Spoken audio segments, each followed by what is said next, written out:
Hi everyone. I'm on holiday at the moment, so I apologise for the slightly shaky camera and inferior audio. There's also a bit of an echo in here, but I hope you can live with that. I just want to talk about a video I watched last week that was it was a debate in the UK Parliament on online abuse. They were debating a petition that was signed by over 200,000 people about making online abuse a specific offence. I think that means criminal offence. They want to make it against the law to specifically abuse people online. At the moment, the position of the UK government is to make everything that is illegal offline illegal online. So any kind of abuse that is illegal in person or by post or by telephone is also illegal online, and there's no special laws for online crime in this sense. But people in this debate, it was called a debate, by the way, but there were no people arguing against this point of view. There was only a series of speeches made by various people who were in favour of this idea of legislating online abuse. I'm going to keep using the word abuse, even though I don't believe that's the best word to use. But that is the word they use a lot, and so that's in my head, and I can't help it. But when I say abuse, what I mean is cruel comments, what they call hateful comments, things that mock people, and they did talk about threats, although threats are already illegal online, but it's harder to actually punish people for sending threats online, which is something they discussed, but that's not what I'm going to talk about today. I'm talking about what they called online abuse, which is extremely vague, but that's just the beginning of the problem, I think, with this kind of idea. But I think what I want to try to argue for is the idea that it's very easy to, I'd say, play with people's heartstrings and tug on people's heartstrings, as they say, to make people feel sorry for the victims in this case and in cases like this. In this case, they specifically talked about disabled people who apparently are often the target of online, what they call abuse, where they, even in the specific communities that they create online, specific forums, they will be sought out specifically to be mocked. People who believe, I don't know, there were some very sick things that were very cruel comments that were quoted in the debate. I won't repeat them here, but it's just, I suppose it's just the sort of thing you're probably familiar with if you've read stuff online, but just targeted at disabled people in particular. And because disabled people are so vulnerable sometimes, not all the time, but it's easy to feel sorry for them and to see them as victims who need to be protected. And I think it's very understandable, and it's not just understandable, it's very common. It's a common human nature to want to protect people who are vulnerable from what is perceived to be very unfair treatment, people who seem to want to hurt them for the sake of hurting them. And that was, I think that's probably a good summary. It was a 1.5 hour video, so I'll put a link in the description, but I can't obviously summarize all the points they made here. But I think it's important to remember that the people who want to, I'd say, erode freedom of speech rights in the UK and elsewhere, they do have a reason for doing so. They have good, I'd say they have good intentions. They say the road to hell is paved with good intentions, and I used to understand that phrase a little bit differently, but now I've come to understand that it means that even when you try to do the right thing for the right reasons, if you don't look at things from all perspectives, if you can't see other sides of the argument properly, or if you don't consider them with proper diligence, you can go down this road where you make more and more things illegal and you end up in tyranny.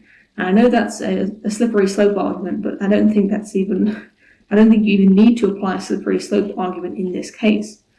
And I think it's a mistake to make words illegal. That's something that you probably guessed already if you've seen my videos, but that's something that is already happening in the UK because we have hate speech laws. And that was another thing they suggested, is to make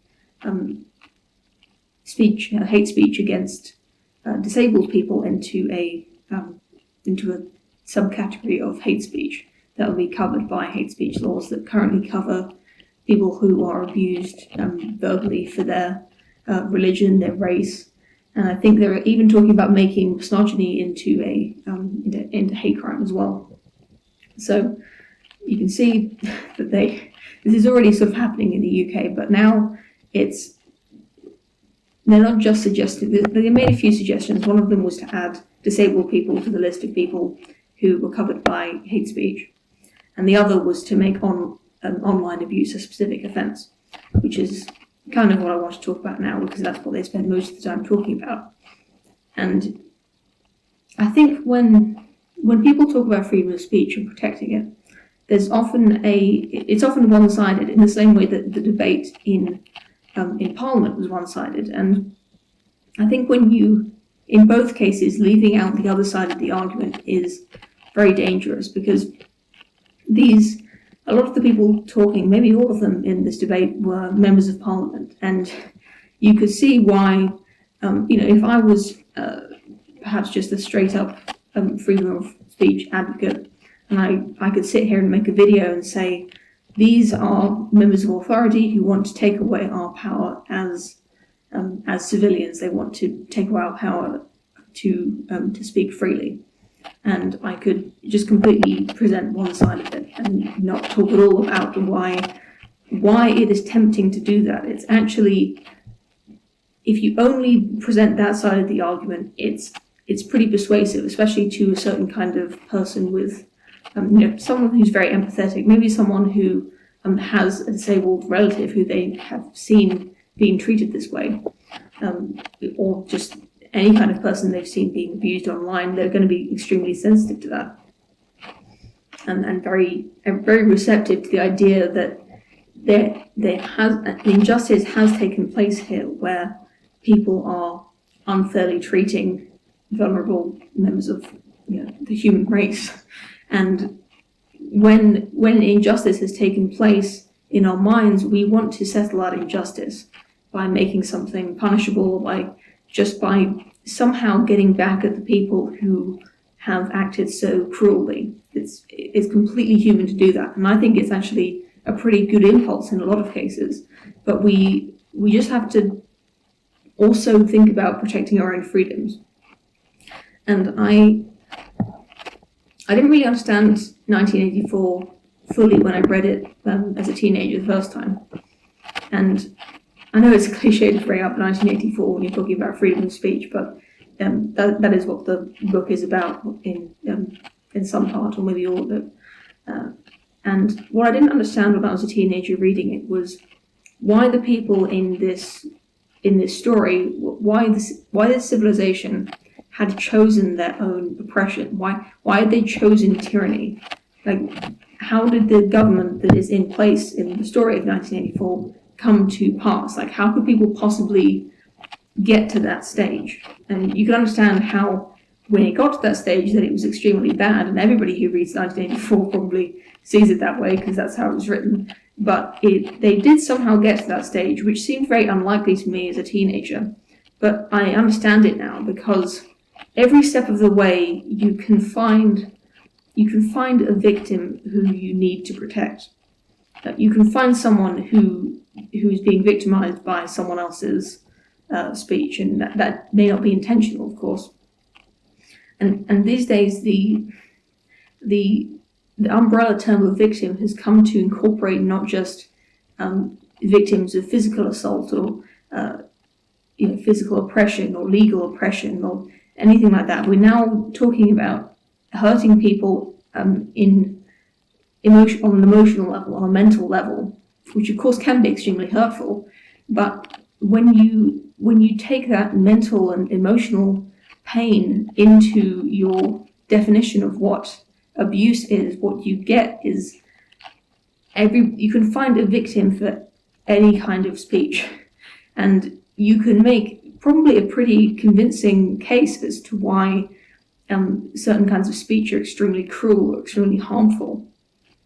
And that word harm is used a lot. If you ever watch Benjamin Boyce, you know that whenever he reads the word harm in an article, or in a clip someone else is saying, he rings this bell, and it just brings your attention to how much people use this word harm and harmful to tug at your heartstrings, to make you feel what they are probably feeling. And it's not manipulative in the sense that they're not doing it on purpose just to because they want to take away your freedom. They're doing it because that's what they perceive to be harm, and they want you to believe that it is harmful as well.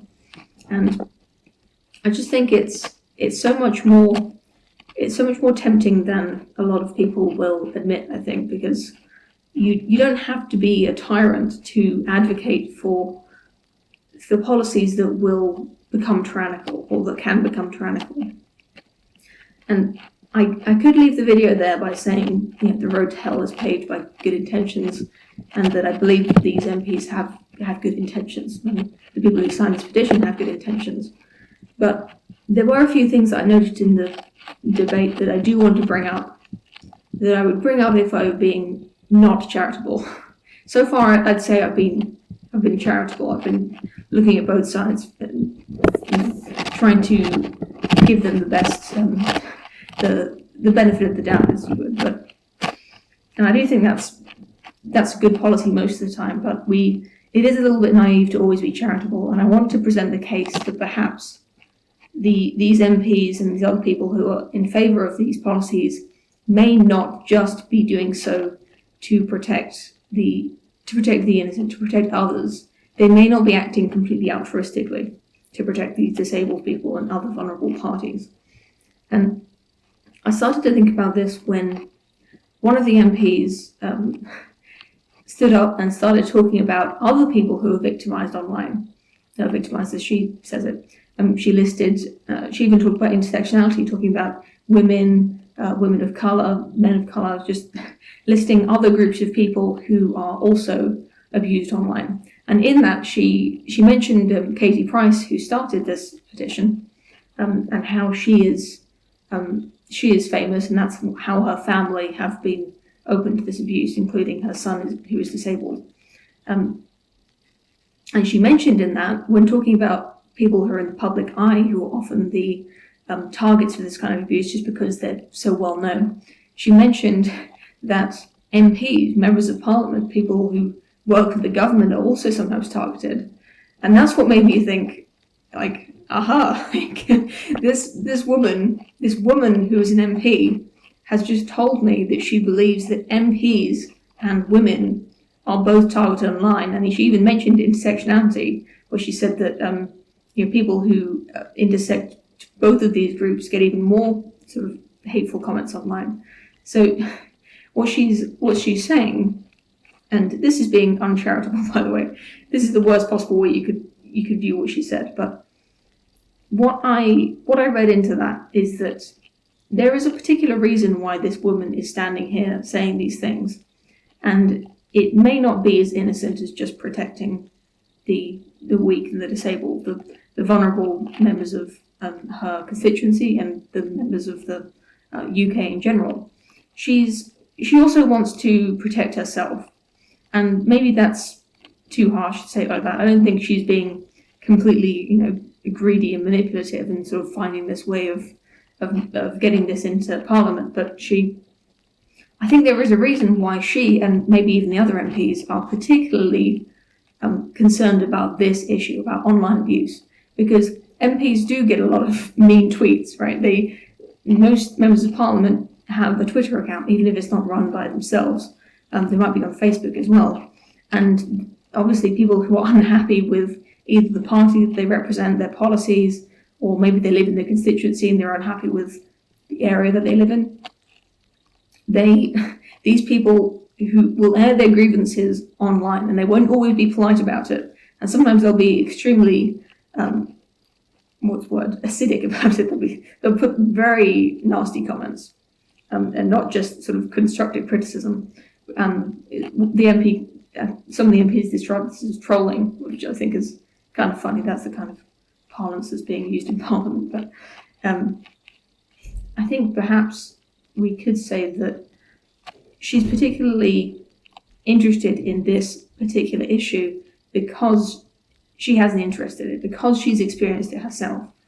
And it comes back to this idea of bootleggers and Baptists, which I think is often used by economists. I don't know if it's more widely used than that, but the idea is that with every issue, there are people who advocate for certain policies out of altruistic and ethical and noble reasons. Like in this case, in the metaphor, it's the Baptists. They I won't go into the metaphor. You can look it up yourself. But there are also these people who advocate for these policies for selfish reasons, and those are the bootleggers. And although it's probably a little bit too simplistic to sort all of the people in this debate into bootleggers and Baptists on this side of the argument, I think we could say that the people in this argument are both being bootleggers and Baptists to some extent. And I guess that's just my thoughts. I don't really have anywhere to go with that, but